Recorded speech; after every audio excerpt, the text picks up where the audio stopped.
Ladies and gentlemen, soccer fans here in St. Louis and around the world, hola, and welcome to another episode of Atleticotv. Back after a couple of weeks off, but excited to bring you a brand new episode this week. I am one of the hosts, Josh McGee, here, joined by, as always, the two coaches here, Ricky Garza and Luis Swisher. Again, a lot of stuff going on in the news, of course. We're trying to break you all down since we've been off for a few weeks. First of all, Ricky, how are you doing? I'm doing good, man. I like the jersey, guys. Thank you so much. I really like it. I mean, I've always wanted the Netherlands, orange. Finally was able to get one for my birthday. It looks really good. Obviously excited here for the Euros in a couple of months.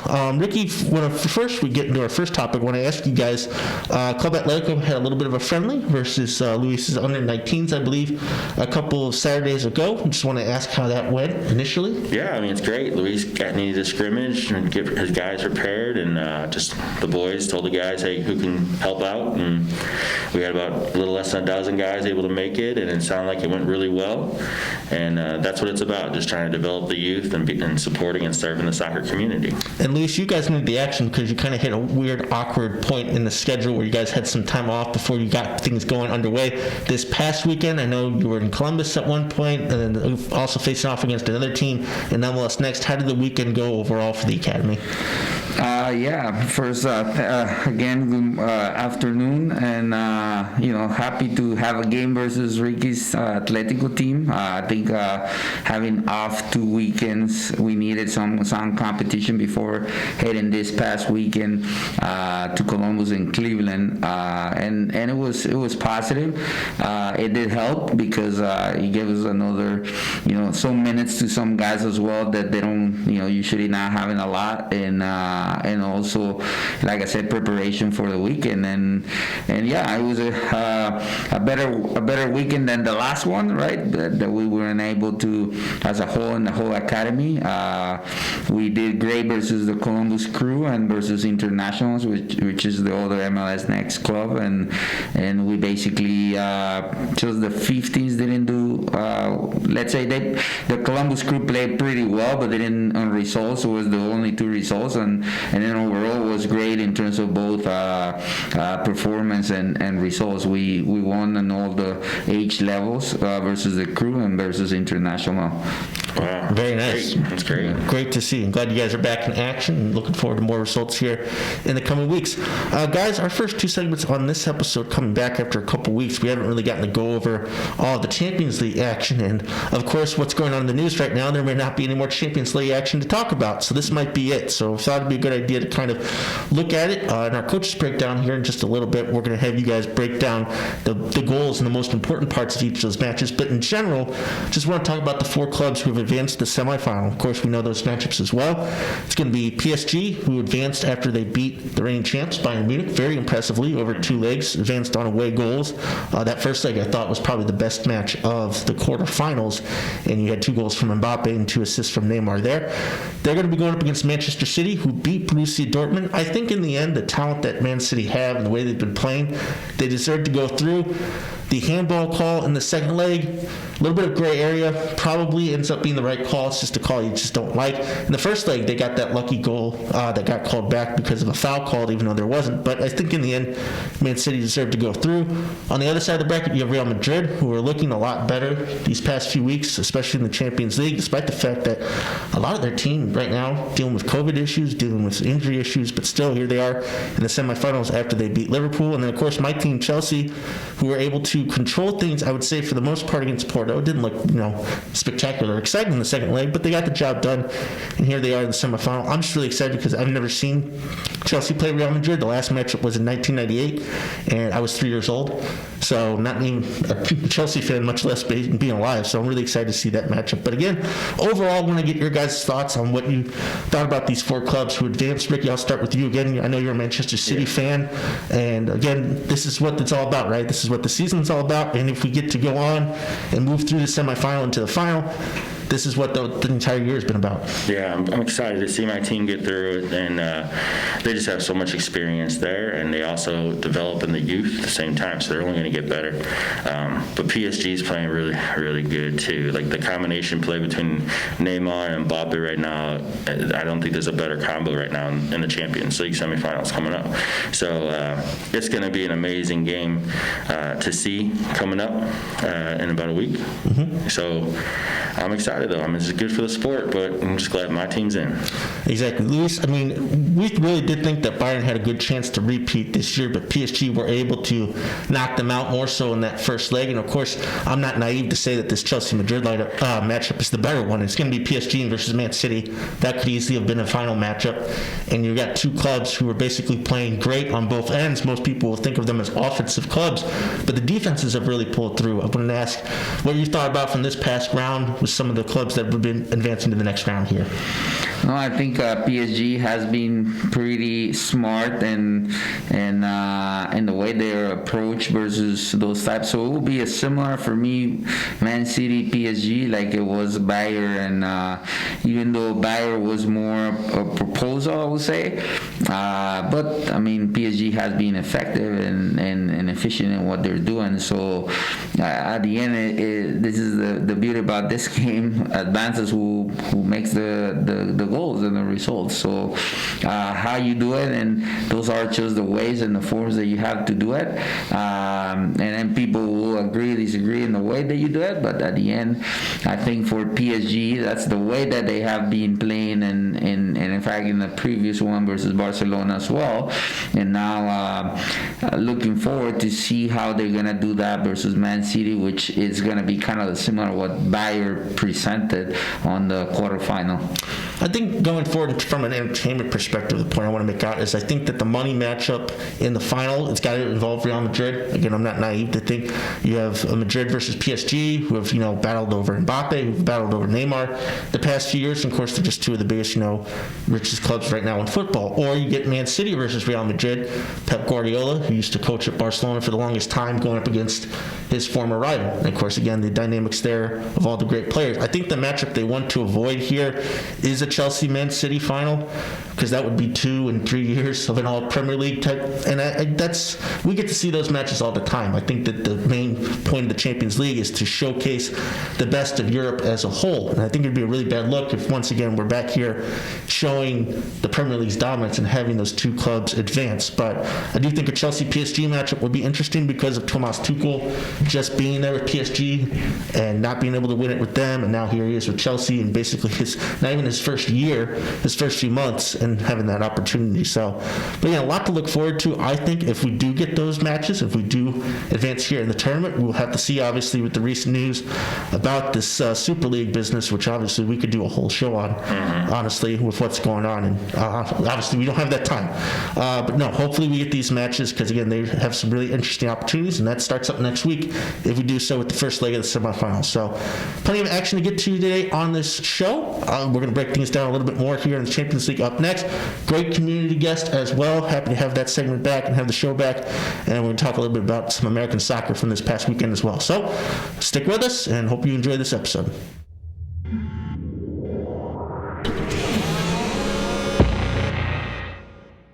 Okay, it's time for our Coaches Breakdown segment. Off the backs of that Champions League talk we had to start the show, we're going to break down some of the goals and some of the chances from each of the second leg matches from this past week and show you all what teams did right in order to advance to the semifinal round. So, coaches, let's take it away.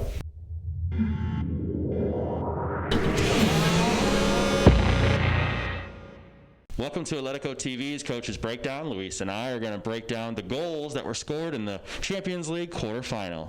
Let's get into it right now. First game up for the Champions League quarterfinal, powered by Loco Network, was Borussia Dortmund and Manchester City. Borussia Dortmund played in the 4-3-3. Holland was a force to be reckoned with. Manchester City kind of played more in a 4-1-4-1, but obviously they attacked very well with high numbers. Right away, Dortmund is going to get a goal here by going direct over to Holland, utilizing his speed and athleticism. He plays the ball back and a sprint into the box. Defender probably should have won this one. Tackle, ball comes out. Beautiful golazo right into the back of the net, and Dortmund goes up 1-0 early in the game. It was a beautiful goal. Luis?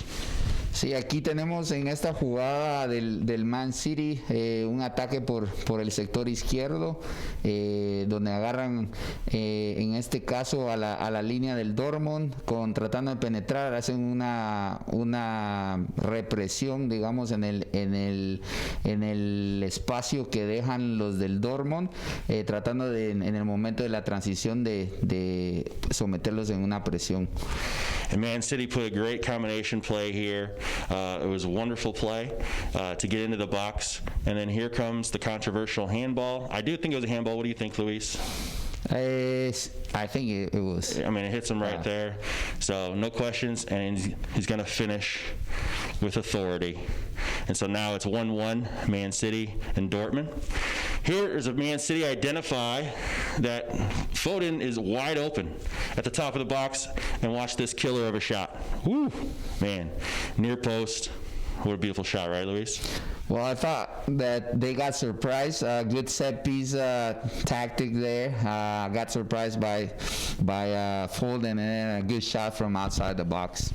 Beautiful finish. That kid's going to be an amazing player. Next game up, PSG and Bayern Munich. PSG 4-3-3. Neymar back with Mbappe, kind of playing a 10 role. I thought he did really well in this game playing that way. Bayern 4-2-3-1. Müller had another good game in here. Aquí tenemos al París con una jugada de balón parado. Tratan la manera de penetrar, no le sale en la primera jugada, pero tratan de agarrar el rebote y pues Neymar tratando de sorprender con un tiro fuera de distancia lejana afuera del área. And here's the Neymar Mbappe combination play. I love to see ball played out. Mbappe brings two defenders over, and now Neymar is going to run to the back post. Beautiful play, and unfortunately it doesn't go in. But it was a great combination play. I wanted to show the youth players back at home. It rolls right off the post.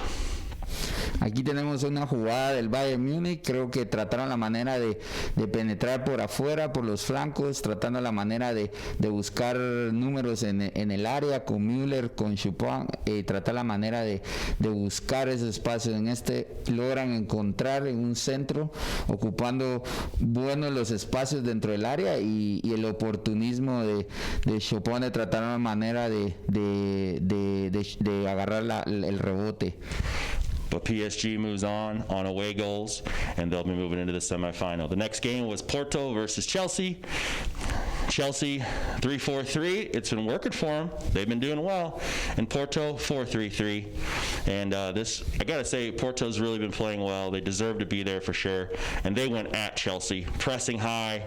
So many players forward in the defensive third. They're trying to trap Chelsea out wide, but Chelsea was just too much quality, and they're able to break it out. But you can see Porto's trying to trap. 5 players pushing to one side, comes across away from pressure, and look at the triangles on the outside of Porto's defense. Another great opportunity for a goal scoring. I just want to highlight the runs to get out wide, both players, wider than the pressure. So he had options. I would say I would have shot as well, and just missed. Luis? Aquí tenemos a tratando de romper la línea del Chelsea en el Porto por medio de balones largos, donde logran encontrar la fortuna, pero no eran precisos a la hora de romper el último pase. Y aquí también, similar a lo del Chelsea, tratando con movimientos en los espacios, buscar esas corridas del tercer hombre por detrás y lo mismo, tratar de encontrar encontrar en el área jugadores donde no fueron precisos con la puntada final, pero sí lograban penetrar y llegar al área contraria. Porter will score a golazo here with a great run. Let's watch how he pulls the defenders away, creates the space, time, space, plays it into it. Now he has the flank wide open. The commitment of players getting into the box by Porto was really well done. I wish my college players would do that more. And look at the bicycle kick in the back of the net. That was a great goal. Wasn't it? Looks like you back in the day. I need to get one of your highlights so that we can use it. I'll break my back if I do that, for sure. But great goal. Tuchel does just the job done. They go up 2-1 with aggregate. And now the final, Liverpool, Real Madrid. It was tough because Real Madrid was already up with aggregate and everything, but Liverpool tried to scratch and claw back 4-3-3, and Real Madrid also playing 4-3-3 with two players on a yellow card, Valverde and Mendy. And I thought Benzema's been playing great as it's been going on. The tournament's been going on. What would you say? Yeah, I think their goal was pretty good. It was a pretty good build-up and then a good finish by Benzema. Liverpool had a lot of chances for sure, and but they were not able to capitalize them, and then they got punished obviously, and time ran out, and Real Madrid is in. Yeah, great pass there. In this one we had tenemos llegadas por los costados siempre por Liverpool, y Salah no siendo tan preciso, y Firmino teniendo también opciones donde no fueron precisos en capitalizar todas esas jugadas que tuvieron. It's going to be an amazing semifinal, Luis, and really I think all the teams that are in it deserve to be there, and it's going to be exciting to watch. Yeah, for sure. It will be a great semifinals. We'll see who gets to the final one. Do you have a favorite here? I mean, not a favorite, but I think, I'm leaning for PSG and Man City. And then on the other side, obviously, I think Real Madrid more than Chelsea. I know Joshua will be not happy, but I think that will be from, most likely will be the final, which it will be good teams for sure, the four of them. Yeah, I'm rooting for Man City. That's it for us on the Coaches Breakdown. Look forward to another week on Atletico TV.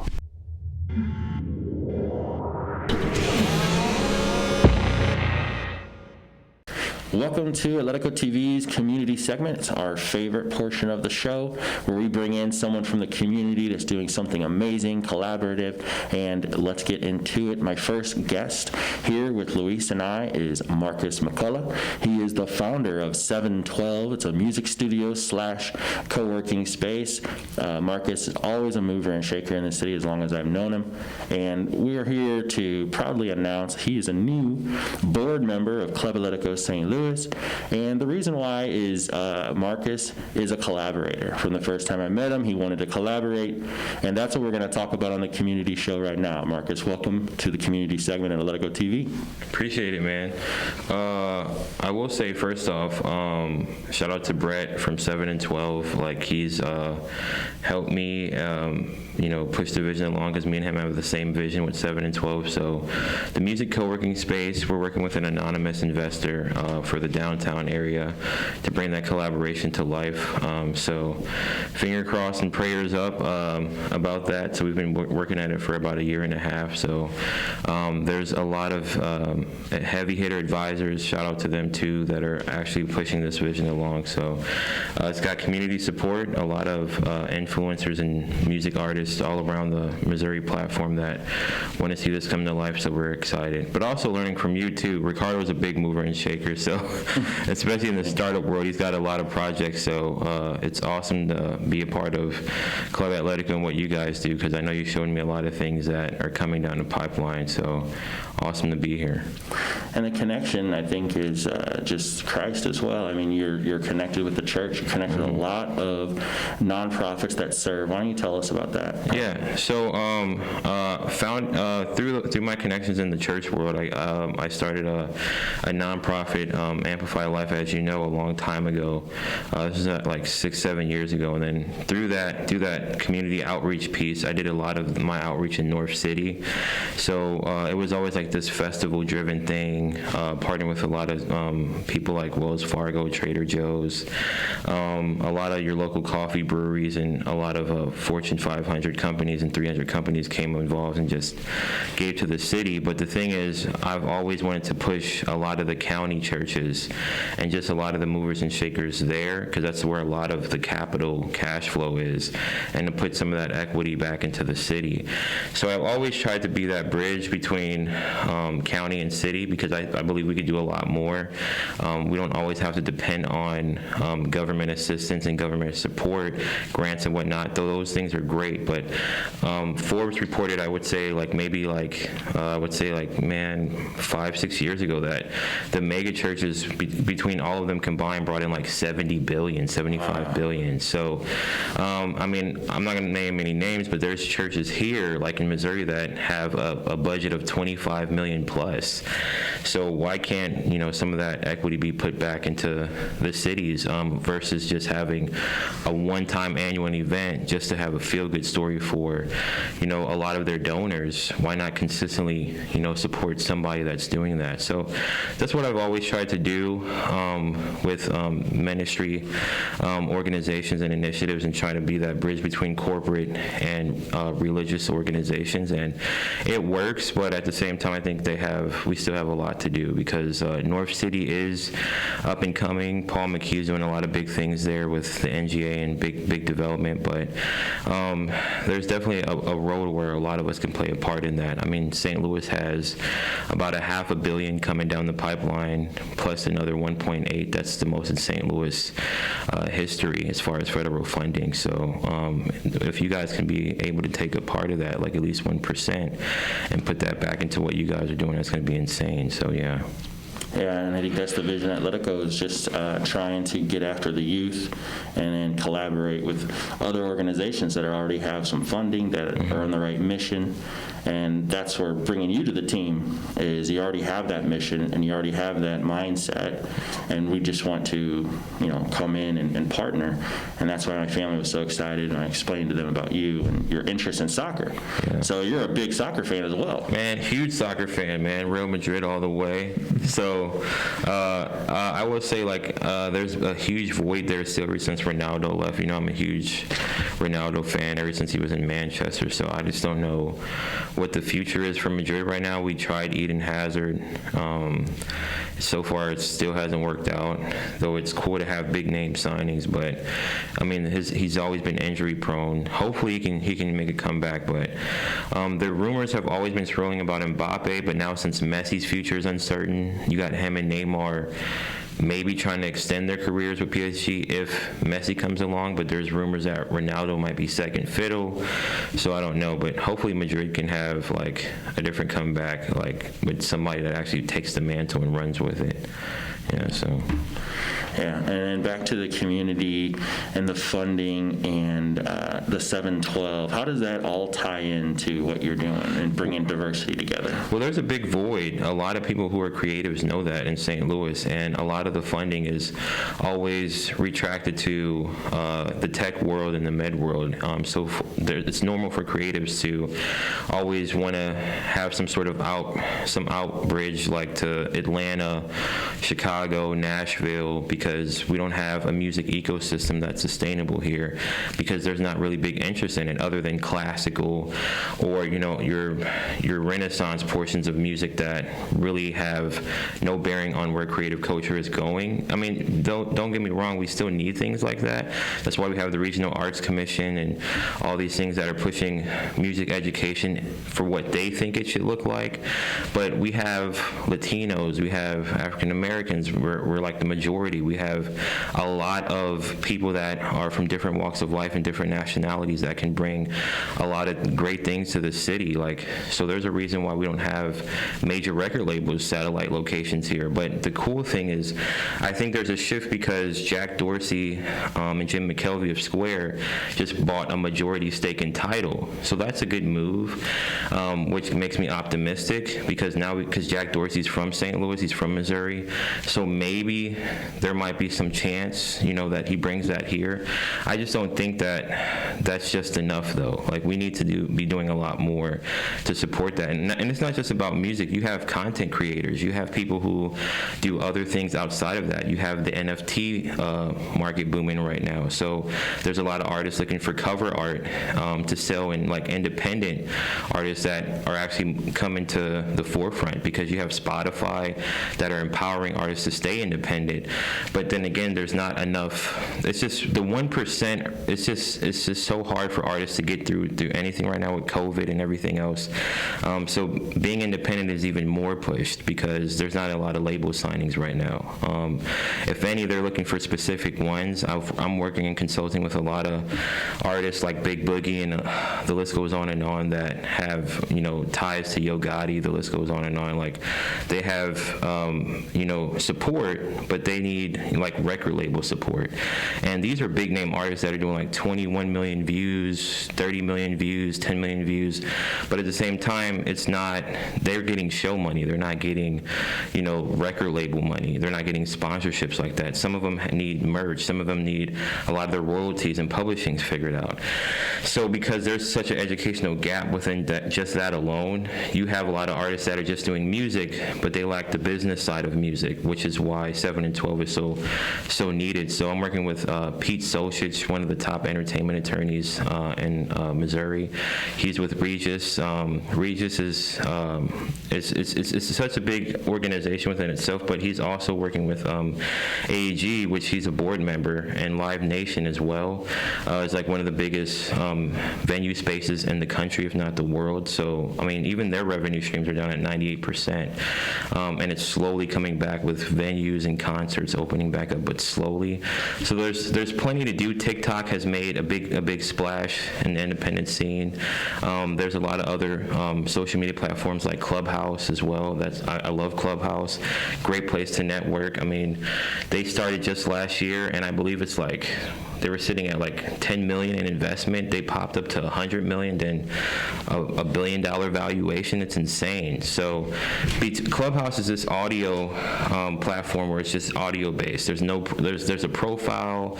You can link your Instagram and Twitter, but there's really no DMs. There's nothing that has anything to do with text other than your profile and your bio. So it's all audio based, and it's like these hall rooms that have all these different clubs and things like to network. So I think that it's monetized like the networking world in general and brought it all into one app, which is insane. So you can literally talk to the heads of, you know, major corporations. So it's created a lot of opportunities. One of my buddies who talked to me about it, he got a Space Jam placement, which is really cool. He would have never got that if it wasn't for Clubhouse. So you're going to connect that to your 712 and the collaborators there? I would say in order to connect that with 7 and 12, because Clubhouse is a pretty big app, it wouldn't be nothing for me to do that because I have connections to Clubhouse. But at the same time, I think that music co-working system that will benefit St. Louis in such a way, because it's also reducing crime. Mm-hmm. So we have Tashara Jones and her team that we're interested in working with, because we're cutting a lot of public schools. I think we were going to cut like 11 public schools. So you have charter schools, but there's not enough to go around, let alone private schools. How many people can afford that in this time? So because that's happening, we know that the music co-working space can reduce crime, at least to push it down to, we're not going to move the needle like overnight, but I know that at least we can probably tackle crime, at least hit it at like 5 or 10%. So you're going to be going after the youth to get involved with 712 and get in there and have a feature. Yeah. You know, every time we come into the show, Luis comes rolling in singing. Like, Luis, I think this could be your moment. Like, Marcus can connect you. That's what I was gonna ask. I mean, let's say I'm starting in the music, and if let's say like Ricky says, how can we find what will be the process with your student now? Which first I want to say that it's great because you're creating something that, you know, like people that probably is all over there that needs an opportunity. Yeah, we exactly. think about. I think a lot about that is how do I get that opportunity, and you're creating that. Then from one, obviously a process, but you can get in the future you get. So how, let's say like Ricky says, how I just found through this and I want to get involved, and I want to use you as a obviously from your studio and everything, and also like I think you mentioned, that's part one, and part two you mentioned as well that not only music, what other type of, you said, just to give an idea to someone there that might be, hey, I didn't know that I can use that as part of promote myself. Yeah, so the music co-working space will have one of many amenities. So we'll have a dance studio. Obviously you can have outside revenue from people that actually do yoga to rent that as well. We'll have a podcast studio as well. So we'll have conference rooms. We'll have probably between 15 and 10 studios. But the cool thing about 7 and 12 is it's only membership based. So average studio time in St. Louis right now is going for $75 or $80 an hour. You'll just have to pay $150 a month, and you get that, plus you get credits with that, which is like 25 credits. So every credit is an hour, and if you go over that, you just buy more. So it's going to work out for the majority of St. Louisans, which I'm excited about, because like for what you were saying, COVID has changed a lot. So with going off a membership system, that gives people more of a viability to actually have more, because the cost of podcast, a dance studio, or just renting out studios in general is a lot. And your average person in today's world, just with COVID alone, it's hard to do that. And I used to manage a lot of artists, and they were always having to decide between, should I use the photography studio? Should I pay somebody for that? Well, we're going to have all those amenities that reduces a lot of those costs. So we're making an impact and change in that in the wallet as well. You're definitely making impact. You're definitely making change. We're so happy you came on the community segment and we could share with our community. Before we go out, where do you want people to go to find you and find your 712? So you can go to my Facebook account, Marcus McCullough Jr. I'm always welcoming DMs, as well as my Instagram, Marcus Hustle 314. Also welcoming a lot of DMs. But 7 and 12, we can go to our website at 7and12.com, and that's spelled out 7and12.com. And right now it's acting as a placeholder, but I would say by August everything will be a full launch. So like I said, fingers crossed, prayers up. We are speaking with a big anonymous investor here in St. Louis.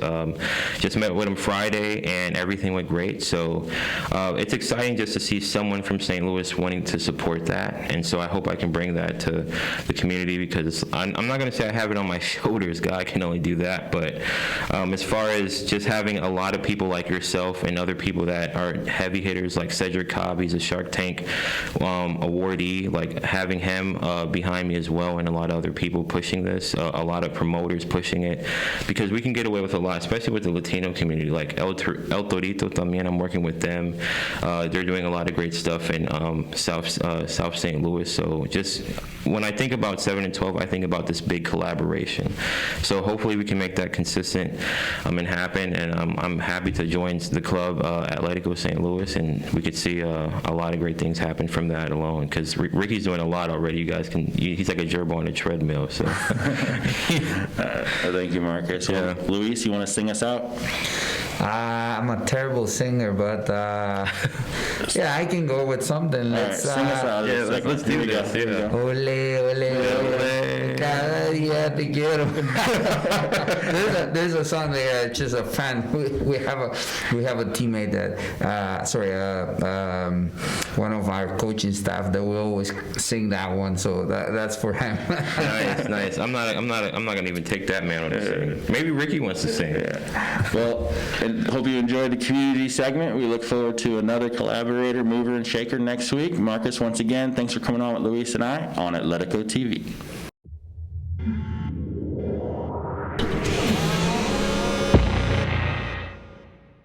Well, obviously, there's a lot of soccer going on right now across the entire world, but the exciting thing from this past weekend is that the major professional soccer league here in the U.S. got things underway this past weekend with the opening weekend of Major League Soccer. Of course, St. Louis will have our own club in a couple of years to join in on this weekend, but I thought it'd be nice to kind of recap a little bit from what happened in the first slate of matches. Some of the big matches and results I kind of wanted to point out was on opening night, that was this past Friday night.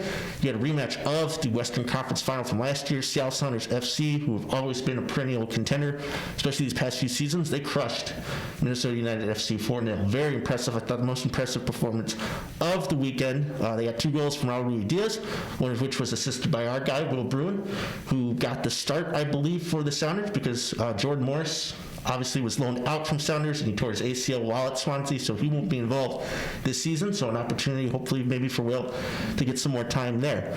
Other result, again, something that St. Louis should be paying attention to, Austin FC in their inaugural MLS season. They had a tough task. They had to play LAFC, one of the favorites, and LAFC were able to win that one 2-0. I thought Austin played pretty well, for most of the match. Again, in terms of getting feelers out and understanding MLS, I think they'll take some time for them to adjust, but they were able to hold on for a while until AFC and their talent pushed through. And then lastly, I thought this was incredibly impressive. Chicharito, we know about his struggles last season in MLS, scored twice in the first goal for LA Galaxy, helped lead a comeback. I believe the Galaxy were down 2-0 versus Inter Miami CF, and the Galaxy ended up winning that match 3-2. I didn't know if there were some other things from this weekend in MLS that maybe caught your guys' eye, but I didn't know what you guys thought in terms of the opening weekend, what to look out for, and what obviously were some impressive results and a great start to the season. Well, I saw a little bit of the Seattle, and I think after the second goal, it looked like they were going to pull away because they were killing it. But I was just kind of wondering, from the St. Louis City side, like who would look good, buying and bringing over, and who's available and things like that. Have you thought about any of those things? Like, is that? It's tough to tell, but I definitely think that if they haven't done so already, they better be doing it now. And I think that Lutz and obviously the rest of the club, we're paying attention this weekend and to everything. I say Austin from a kind of a rollout standpoint. How are things going to look in your initial week, whether you open at home or on the road? How do you conduct that type of thing? But right now, in terms of players, it's impossible to know how long contracts go for. But if you're seeing someone, who's like 25, 26, who's killing it right now from this first weekend, and in a couple of years contract is up, it's something to be writing down, I think, at this point. And I definitely think that Lutz and some of the other people at City have already started that process in terms of looking out for certain players. So, again, I think that from a football standpoint, that's what they should be doing the most right now. Yeah, because I think, Luis, you definitely is a different level of experience playing within the MLS or out. And I think St. Louis needs to get some experienced MLS guys that have been in here playing, as well as some internationals, because it's a different game, different style.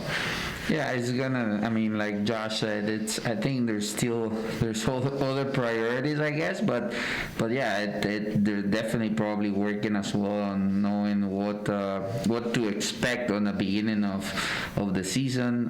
Like you say, Austin FC, a new franchise, struggle in terms of getting there, and it's gonna happen on the first year. It's always like testing the waters of everything else, but I think the challenge will be how to get on the first year and do good right out of the bat, right? So I think that will be the challenge, but definitely there's a lot of talent in getting better in terms of the youth side, and also from former players and that are now on the league that you say, right, that there will be in the future, that they're 23, 24, that they're going to be in their prime when comes here in 2-3 years. So looking forward to see how that develops, and hopefully the league also gets more excited. The start from MLS, and then some comebacks like Chicharito scoring 2 goals after not having a great season. So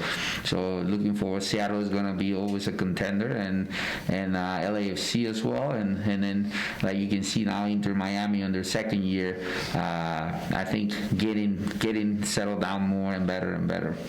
I think also an important thing for this weekend is just obviously for soccer junkies, we can sit here and dissect and get really into these matches. But for the casual fan or someone who hasn't really knows what MLS has to offer, this weekend had so many great goals. That was the important thing. I thought, goals in the Seattle match. There was that crazy, it was a cross, but turns out to be a goal in the Nashville-Cincinnati match, which was fantastic. Again, you saw Chicharito, a big name, scoring a couple of goals this past weekend. It was really, the best of all worlds for MLS to start off. I'm kind of hoping that momentum continues to build. But also, again, as much as I say Austin in terms of it's their first year, it's also important to watch Nashville and Miami in their second year and see what they do. Miami's kind of doing their own thing, and at some points yesterday it looked good. By the end of it, it didn't. And then you see with Nashville, obviously the result may not have been there, but in terms of how their club and their squad is made up, I really like what they were able to do. Talking on your point, bringing in MLS experience, Walker Zimmerman at center back, who was the defender of the year last year, other MLS veterans to help balance that team out, as well as some of the other designated players. So again, I thought it was a very entertaining first weekend. We'll see what they have for an encore next week. Also wanted to highlight during this point the NWSL going on. They had their first weekend of the Challenge Cup, and really impressive so far. I think Portland Thorns, they've been obviously one of the top clubs over the past few years. They're the only club so far that won their first couple of opening matches. You got this week the newly rebranded New Jersey-New York Gotham FC going up against North Carolina Courage to see who can be at the top of the other group and win their first couple of matches. And the important thing will be that the U.S. Women's National Team, who had a couple of friendlies last week, those players will now come back and reintegrate themselves with their teams. But again, very exciting to see how that league develops with this concept. I didn't know what you guys thought about this, because obviously this was a thing born from the pandemic, and it's unlike anything going on, not just in soccer in America, but in sports in America. What are your guys' thoughts on that? Do you think it's here to stay? Do you think something like that can be adopted by other leagues here in America? I mean, it's working. I mean, it was 100% successful. So definitely, we should be looking at that for sure. At least in terms of the developments from the NWSL, what do you think in terms of the future of that? Do you think you could see that elsewhere? Yeah, I think the women's side is it has been always there. It's just the funding and everything else, and it's growing so fast in terms of all what is going around on the women's side. But I think it's coming to stay, and then hopefully in the future other countries will start adopting and grow the women's side as well, side by side. And I think the U.S. is doing a lot of good things in terms of not going with the MLS. It is now seeing in the CONCACAF Champions, which we didn't mention, but there's a lot of MLS going into the finals, and we have from I think they're in the quarterfinals now, and you have half and half of Mexicans. Before you have in the Mexican league you had 6-1 probably, or 7-1 and 6-2. Now I think you have more MLS teams advancing to the final, and hopefully we can see it now. So it's the same on the women's side, has been pretty good. It's just now making it grow and maintaining those type of leagues. Yeah, I think the important thing is that none of this stuff feels gimmicky to me. Obviously, there's been talk of like an MLS Liga MX merger, and I think that makes a lot of sense compared to what's going on in the Champions League, but also with the other leagues as a whole. I think also some other big news was the U.S. Open Cup being postponed to near the end of this year. Again, I think that was more so to do with the fact that they don't want to be a gimmick, that the field continually is being shrunk, and it was just not what the Open Cup was. So the important thing is if you want to bring people in, you want to have them give these real experiences. And I think so far with the NWSL Challenge Cup, I think that's going to stay, honestly, with how successful it's been, not just last year, but already from this first weekend and the exposure that they're getting. I think that's there to stay, and I think it's definitely an idea to develop upon.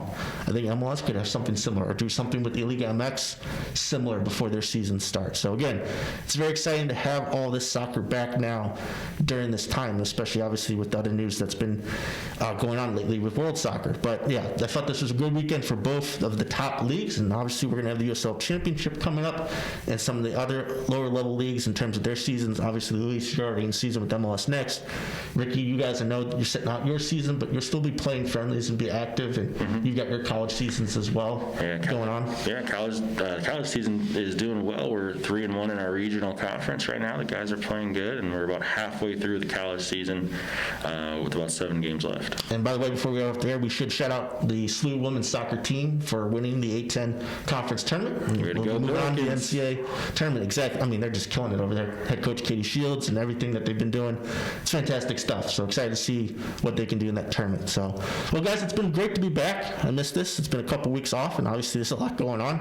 And it's just good to sit down here and kind of dissect through it all. And that's what we'll be doing here over the next couple weeks. Again, thank you guys for taking the time out of your schedules, obviously with your clubs, to be here with me today, this week. Also want to thank local radio STL for providing us this platform to have this show, to have these conversations, especially with people who are doing great work in the community. Our thanks to our producer Key and Monk back there in the studio working the audio for us. And yeah, we're excited. Hopefully we'll be back here next week with another brand new episode. So for Ricky and Luis, I'm Josh. Thank you so much for watching Atletico TV.